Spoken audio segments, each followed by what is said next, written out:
వికారాబాద్ జిల్లా పరిగిలో స్వాగత్ రెసిడెన్సీని Parigi MLA doctor T Rammohan Reddy ఘనంగా ప్రారంభించారు. ఈ సందర్భంగా ఆయన పరిగిలో ప్రజల కోసం ఒకే చోట రెస్టారెంట్, కన్వెన్షన్ హాల్, లాడ్జ్ను ప్రారంభించడం చాలా సంతోషంగా ఉందని అన్నారు. అనంతరం స్వాగత్ రెసిడెన్సీ యజమానులు రామ్ రెడ్డి, శ్రీకాంత్ రెడ్డి, సమరసింహారెడ్డిలు మాట్లాడుతూ పరిగి ప్రజల కోసం రెస్టారెంట్, కన్వెన్షన్ హాల్, లాడ్జ్లను అందుబాటులోకి తీసుకొచ్చామని అన్నారు.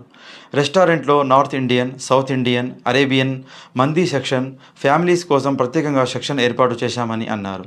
మా కన్వెన్షన్ హాల్లో ఒకేసారి 500 నుంచి 800 మంది వరకు శుభకార్యాలు చేసుకోవచ్చు.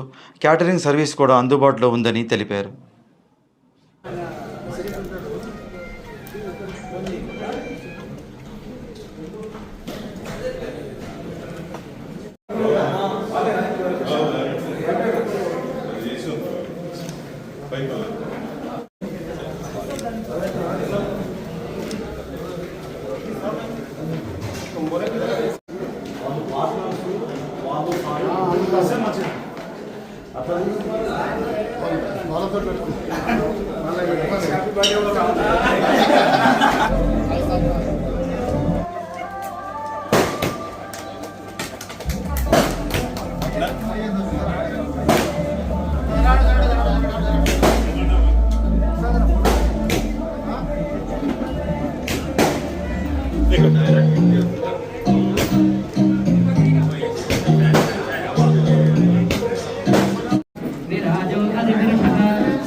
विजय